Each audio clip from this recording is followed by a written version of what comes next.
Darshan and ಗ್ಯಾಂಗ್ನಿಂದ Renukaswamy ಕೊಲೆ ಪ್ರಕರಣ, ಮಾಫಿ ಸಾಕ್ಷಿಯ ಅರ್ಜಿಯನ್ನ ಓದಿ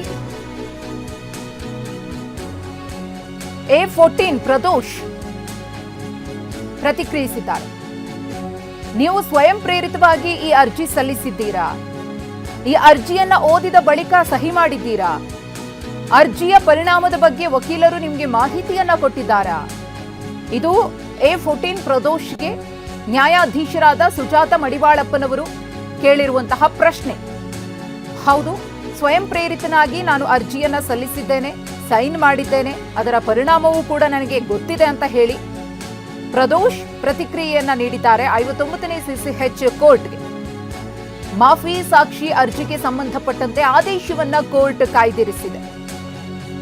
ದರ್ಶನ್ ಮತ್ತು ಗ್ಯಾಂಗ್ನಿಂದ ರೇಣುಕಾಸ್ವಾಮಿ ಕೊಲೆ ಪ್ರಕರಣಕ್ಕೆ ಸಂಬಂಧಪಟ್ಟಂತೆ ದರ್ಶನ್ರ ಅತ್ಯಾಪ್ತ ಪ್ರಕರಣದ 14ನೇ ಆರೋಪಿ ಪ್ರದೋಷ್ ಮಾಫಿ ಸಾಕ್ಷಿ ಆಗ್ತೀನಿ, ನನಗೆ ಕ್ಷಮಾದಾನವನ್ನ ಕೊಡಿ, ನಾನು ಅವತ್ತೇನೆಲ್ಲ ಘಟನೆಗಳಾಯಿತು ಅದರ ಸಂಪೂರ್ಣ ವಿವರಣೆಯನ್ನ ಕೊಡ್ತೇನೆ, ಸತ್ಯಾಂಶವನ್ನ ಕೋರ್ಟ್ಗೆ ನಾನು ತಿಳಿಸ್ತೀನಿ ಅಂತ ಹೇಳಿ ಮಾಫಿ ಸಾಕ್ಷಿಯಾಗಿದ್ದಾರೆ.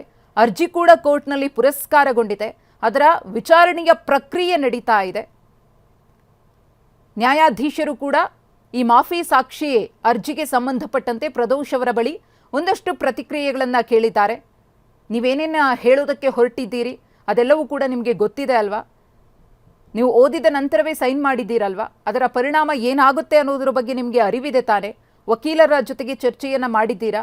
ಎಲ್ಲವೂ ಕೂಡ ನಿಮ್ಮ ಪರಿಜ್ಞಾನದ ಮಿತಿಯೊಳಗಡೆ ಬಂದು ನಡೀತಾ ಇದೆ ಅಲ್ವಾ ಅಂತ ಹೇಳಿ ನ್ಯಾಯಾಧೀಶರು ಪ್ರಶ್ನೆಯನ್ನು ಮಾಡಿದಂತಹ ಸಂದರ್ಭದಲ್ಲಿ ಹೌದು, ನಾನು ಎಲ್ಲದಕ್ಕೂ ಕೂಡ ಸಮ್ಮತಿಯನ್ನು ಸೂಚಿಸಿದ್ದೇನೆ, ಎಲ್ಲವನ್ನ ತಿಳಿದುಕೊಂಡೇ ನಾನು ಸಹಿಯನ್ನ ಮಾಡಿದ್ದೇನೆ ಅಂತ ಹೇಳಿ ಪ್ರದೋಷ್ ನ್ಯಾಯಾಧೀಶರಿಗೆ ಉತ್ತರವನ್ನ ಕೊಟ್ಟಿದ್ದಾರೆ ಅನ್ನೋದು ಗೊತ್ತಾಗ್ತಾ ಇದೆ. ಸದ್ಯಕ್ಕೆ ಆದೇಶವನ್ನ ಕಾಯ್ದಿರಿಸಿದೆ. ಮಾಫಿ ಸಾಕ್ಷಿ ನೀಡಿದ್ರೆ ಬಿಡುಗಡೆಯಾಗ್ತಾರೆ ಎಂದು ಅರ್ಜಿ ಬಿಡುಗಡೆಯಾಗುವ ಆಸೆಯಿಂದ ಮಾಫಿ ಸಾಕ್ಷಿಯಾಗಿದ್ದಾರೆ. ಕೋರ್ಟ್ ಈ ಬಗ್ಗೆ ಸ್ವತಂತ್ರ ವಿಚಾರಣೆಯನ್ನ ನಡೆಸಿ ತೀರ್ಮಾನಿಸಬೇಕು. ಮಾಫಿ ಸಾಕ್ಷಿ ಅರ್ಜಿ ಹಿಂದಿನ ದುರುದ್ದೇಶವನ್ನ ಅರಿಬೇಕು, ಯಾವುದಾದ್ರೂ ಒತ್ತಡವಿದೆಯೇ ಎಂಬುದರ ಬಗ್ಗೆ ವಿಚಾರಣೆಯನ್ನ ನಡೆಸಬೇಕು. ಯಾರಾದ್ರೂ ಏನಾದ್ರೂ ಭರವಸೆಯನ್ನ ಕೊಟ್ಟಿದ್ದಾರಾ, ಇದ್ರ ಬಗ್ಗೆಯೂ ಕೂಡ ಪರಿಶೀಲನೆ ಆಗಬೇಕು. ಇದು ದರ್ಶನ್ ರವರ ಪರ ವಾದವನ್ನ ಮಾಡ್ತಾ ಇರುವಂತಹ ಹಿರಿಯ ವಕೀಲ ಹಶ್ಮತ್ ಪಾಷಾ ಅವರ ಅಭಿಪ್ರಾಯ. ಈಗ ಪ್ರದೋಷ್ ಮಾಫಿ ಸಾಕ್ಷಿಯಾಗಿದ್ದಾರೆ ಅಂದ್ರೆ ಸ್ವಯಂ ಪ್ರೇರಿತರಾಗಿ ಬಂದು ಮನಸ್ಪೂರ್ವಕವಾಗಿ ತಾವು ಪ್ರಕರಣಕ್ಕೆ ಸಂಬಂಧಪಟ್ಟಂತೆ ಅಂದಿನ ಘಟನೆಯ ವಿವರಣೆಗಳನ್ನ ಕೊಡ್ತೀನಿ ಅಂತ ಹೇಳಿದ್ದಾರಾ, ಅಥವಾ ಇದರ ಹಿಂದೆ ಏನಾದ್ರೂ ಒತ್ತಡ ಇದೆಯಾ? ಮತ್ತೆ A14 ಪ್ರದೋಷ್ ವಿಚಾರಕ್ಕೆ ಸಂಬಂಧಪಟ್ಟಂತೆ ವಾದ ಪ್ರತಿವಾದ ಮುಂದುವರಿತು. ಜಡ್ಜ್ ಒಂದಷ್ಟು ಪ್ರಶ್ನೆಗಳನ್ನ ಕೇಳ್ತಾರೆ. ಅವರು ಕೇಳಿದಕ್ಕೆಲ್ಲದಕ್ಕೂ ಕೂಡ ಪ್ರದೋಷ್ ಉತ್ತರಿಸಿದ್ದಾರೆ ಹೌದು ಅಂತ. 59ನೇ CCH ಕೋರ್ಟ್ನಿಂದ ಪ್ರದೋಷ್ಗೆ ಪ್ರಶ್ನೆ, ನಿಮ್ಮ ಮಾಫಿ ಸಾಕ್ಷಿ ಒಪ್ಪದಿದ್ರೆ ನೀವು ಜೈಲಿನಲ್ಲೇ ಇರಬೇಕಾಗಲಿದೆ. ಇದ್ರ ಬಗ್ಗೆ ನ್ಯಾಯಾಧೀಶರು ಪ್ರಶ್ನೆಯನ್ನ ಮಾಡ್ತಾರೆ. ಹೌದು, ವಕೀಲರು ಅದ್ರ ಬಗ್ಗೆ ನನಗೆ ಮಾಹಿತಿಯನ್ನ ನೀಡಿದ್ದಾರೆ ಅಂತ ಹೇಳಿ ಪ್ರದೋಷ್ ನ್ಯಾಯಾಧೀಶರು ಕೇಳಿದಂತಹ ಪ್ರಶ್ನೆಗೆ ಉತ್ತರಿಸಿದ್ದಾರೆ. ಆ ಪ್ರಕ್ರಿಯೆ ನಡೆದಿದೆ, ವಾದ ಪ್ರತಿವಾದ. ಆದೇಶ ಏನ್ ಬರುತ್ತೆ ಅನ್ನೋ ಕುತೂಹಲ ಇದೆ. ನಿಮ್ಮ ಸಂಪೂರ್ಣ ಸತ್ಯ ಘಟನೆಗೆ ಸಂಬಂಧಪಟ್ಟಂತೆ ಪ್ರಮುಖ ಪಾತ್ರವನ್ನ ಈ ಪ್ರಕರಣದಲ್ಲಿ ವಹಿಸುತ್ತೆ. ಅದರ ಬಗ್ಗೆ ನಿಮ್ಗೆ ಅರಿವಿದೆಯಾ? ಹೌದು, ನನ್ನ ವಕೀಲರು ನನಗೆ ಹೇಳಿದ್ದಾರೆ, ಸಂಪೂರ್ಣ ಸತ್ಯವನ್ನ ನೀವು ಹೇಳಬೇಕು. ಕದ್ದು ಮುಚ್ಚಿ ಅಥವಾ ಘಟನೆಗಳನ್ನ ಮರೆಮಾಚಿದ್ದೇ ಆದ್ರೆ ಅದಕ್ಕೆ ತಕ್ಕುದಾದ ಬೆಲೆಯನ್ನ ನೀವು ತೆರಬೇಕಾಗುತ್ತೆ ಅಂತ ಹೇಳಿ ನ್ಯಾಯಾಧೀಶರು ಕೂಡ ಇಲ್ಲಿ ಮಾಫಿ ಸಾಕ್ಷಿಯ ವ್ಯಾಪ್ತಿಯೊಳಗಡೆ ಬರುವಂತಹ ಒಂದಷ್ಟು ಕಟ್ಟುಪಾಡುಗಳ ಬಗ್ಗೆ ತಿಳಿಸಿದ್ದಾರೆ. ಆದೇಶವನ್ನ ಕಾಯ್ದಿರಿಸಿ ವಿಚಾರಣೆಯನ್ನ ಆಗಸ್ಟ್ 20ಕ್ಕೆ ಇದೀಗ ಕೋರ್ಟ್ ಮುಂದೂಡಿಕೆ ಮಾಡಿದೆ ಅನ್ನೋದು ಗೊತ್ತಾಗ್ತಾ ಇದೆ. ಮಾಫಿ ಸಾಕ್ಷಿ ಅರ್ಜಿ ವಿಚಾರಣೆಗೆ ಸಂಬಂಧಪಟ್ಟಂತೆ ವಾದ ಪ್ರತಿವಾದ ಆಗಿದೆ. ಎಲ್ಲವನ್ನ ಕೂಡ ಕೋರ್ಟ್ ಆಲಿಸಿದೆ. ಪ್ರದೋಷ್ ತಮ್ಮ ವಿವೇಚನೆಯನ್ನ ಬಳಸಿ ಇಲ್ಲಿ ಮಾಫಿ ಸಾಕ್ಷಿಯಾಗೋದಕ್ಕೆ ಮುಂದಾಗಿದ್ದಾರಾ, ಅಥವಾ ಅದರ ಹಿಂದೆ ಏನಾದರೂ ದುರುದ್ದೇಶ ಇದೆಯಾ, ಇದೆಲ್ಲದರ ಬಗ್ಗೆಯೂ ಕೂಡ ವಾದ ಪ್ರತಿವಾದಗಳು ಆಗಿದೆ. ಪ್ರದೋಷ್ ಕೂಡ ಘಟನೆಗೆ ಸಂಬಂಧಪಟ್ಟಂತೆ ನಾನು ಏನು ವಿವರಣೆಯನ್ನ ಕೊಟ್ಟಿದ್ದೀನೋ, ಅರ್ಜಿಯಲ್ಲಿ ಏನು ಉಲ್ಲೇಖ ಆಗಿದೆಯೋ ಅದೆಲ್ಲವೂ ಕೂಡ ನನ್ನ ವಿವೇಚನೆಗೆ ಇದೆ. ನಾನು ಹೇಳಿರೋದೆಲ್ಲ ಸತ್ಯ, ಅದರಲ್ಲಿ ಯಾವುದೇ ಅನುಮಾನ ಇಲ್ಲ, ವಕೀಲರು ಕೂಡ ಕಾನೂನಾತ್ಮಕವಾಗಿ ಎಲ್ಲವನ್ನ ನನಗೆ ತಿಳಿಸಿದ್ದಾರೆ, ಯಾವುದೇ ಗೊಂದಲಗಳು ಇಲ್ಲ ಅಂತ ಹೇಳಿ ನ್ಯಾಯಾಧೀಶರ ಪ್ರಶ್ನೆಗಳಿಗೆ ಉತ್ತರವನ್ನು ಕೊಟ್ಟಿದ್ದಾರೆ. ಸದ್ಯಕ್ಕೆ ವಾದ ಪ್ರತಿವಾದ ಮುಕ್ತಾಯ ಆಗಿದ್ದು ಆದೇಶವನ್ನು ಕಾಯ್ದಿರಿಸಲಾಗಿದೆ. ಆಗಸ್ಟ್ 20ಕ್ಕೆ ವಿಚಾರಣೆಯನ್ನು 59ನೇ CCH ಕೋರ್ಟ್ ಮುಂದೂಡಿದೆ ಅನ್ನೋದು ಗೊತ್ತಾಗ್ತಾ ಇದೆ. ಮಾಫಿ ಸಾಕ್ಷಿಯ ಅರ್ಜಿಯನ್ನು ಓದಿ A14 ಪ್ರದೋಷ್ ಪ್ರತಿಕ್ರಿಯೆಯನ್ನು ಕೊಟ್ಟಿದ್ದಾರೆ. ಅಲ್ಲಿಗೆ ದರ್ಶನ್ರಿಗೆ ರೇಣುಕಾಸ್ವಾಮಿ ಕೊಲೆ ಪ್ರಕರಣದಲ್ಲಿ ಅತ್ಯಾಪ್ತನೆ ದೊಡ್ಡ ಕಂಟಕವಾಗುವ ಎಲ್ಲ ಲಕ್ಷಣಗಳು ಕೂಡ ಕಂಡು ಬರ್ತಾ ಇದೆ. ಒಂದು ಕಡೆ ಪ್ರದೋಷ್ ಎಲ್ಲ ವಿಚಾರಗಳನ್ನು ಅಥವಾ ರೇಣುಕಾಸ್ವಾಮಿ ಹತ್ಯೆ ಆದಂತಹ ದಿನ ಏನೆಲ್ಲ ಆಯಿತು ಅದೆಲ್ಲವನ್ನ ಕೋರ್ಟ್ ಗಮನಕ್ಕೆ ತಂದು ಎಲ್ಲೋ ಒಂದು ಕಡೆ ಆಗುವಂತಹ ಶಿಕ್ಷೆಯಿಂದ ತಕ್ಕ ಮಟ್ಟಿಗೆ ತಪ್ಪಿಸ್ಕೊಳ್ಬಹುದು ಅನ್ನೋ ಅಂದಾಜಿರಬಹುದು. ಕಂಪ್ಲೀಟ್ ಆಗಿ ಅವರಿಗೆ ಶಿಕ್ಷೆಯಿಂದ ಮುಕ್ತಿ ಸಿಗುತ್ತೆ ಅಂತ ಹೇಳೋದಕ್ಕಾಗೋದಿಲ್ಲ.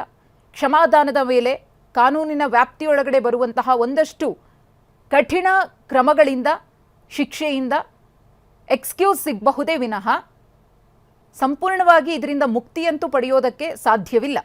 ಅದಕ್ಕೆ ಅದರದ್ದೇ ಆದ ಒಂದಷ್ಟು ನಿಯಮಾವಳಿಗಳಿರುತ್ತೆ. ಆದರೆ ಇದು ಪ್ರದೋಷ್ ಅವರೇ ಒಪ್ಪಿ ಅವರಿಗೆ ಆ ಒಂದು ಕಾನೂನಿನ ಸಂಕಷ್ಟವನ್ನು ಎದುರಿಸೋದಕ್ಕೆ ಅಥವಾ ಇನ್ನಷ್ಟು ವರ್ಷಗಳ ಕಾಲ ಇದೇ ರೀತಿ ಜಂಜಾಟದಲ್ಲಿ ನಾನು ಇರೋದಕ್ಕಾಗೋದಿಲ್ಲ ಅಂತ ಹೇಳಿ ತಮ್ಮ ಸ್ವ ಇಚ್ಛೆಯಿಂದಲೇ ಈ ರೀತಿ ಮಾಫಿ ಸಾಕ್ಷಿ ಆಗೋದಕ್ಕೆ ಮುಂದಾದ್ರ ಇದರ ಹಿಂದೆ ಬೇರೆ ಯಾರದ್ದಾದ್ರೂ ಕೈವಾಡ ಇದೆಯಾ?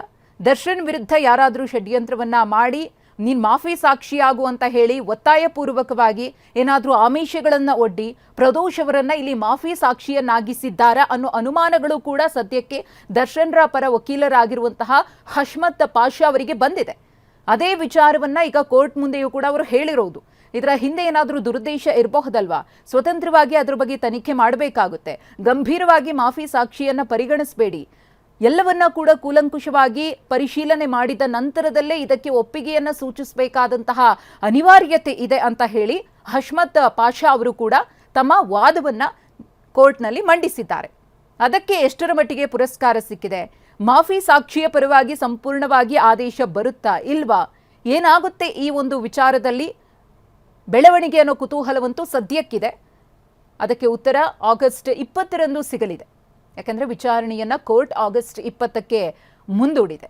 ಮತ್ತೊಂದು ಕಡೆ ನಟ ದರ್ಶನ್ಗೆ ಸಾಲು ಸಾಲು ಸಂಕಷ್ಟಗಳು. ಪರಪ್ಪನ ಅಗ್ರಹಾರ ಜೈಲಲ್ಲಿ ಒಂದು ಮಾಫಿ ಸಾಕ್ಷಿ, ಮತ್ತೊಂದು ಕಡೆ ಖುದ್ದು ಹಾಜರಿಗೆ ಅವರು ಮನವಿಯನ್ನು ಮಾಡಿಕೊಂಡಿದ್ರು, ಅದನ್ನು ಕೂಡ ಕೋರ್ಟ್ ತಿರಸ್ಕರಿಸ್ತು, ಅರ್ಜಿಯನ್ನು ವಜಾ ಮಾಡ್ತು. ಇದರ ನಡುವೆ ಮಾಫಿ ಸಾಕ್ಷಿ ದೊಡ್ಡ ಮಟ್ಟದಲ್ಲೇ ದರ್ಶನ್ಗೆ ತಲೆನೋವಾಗಿ ಪರಿಣಮಿಸಿದೆ.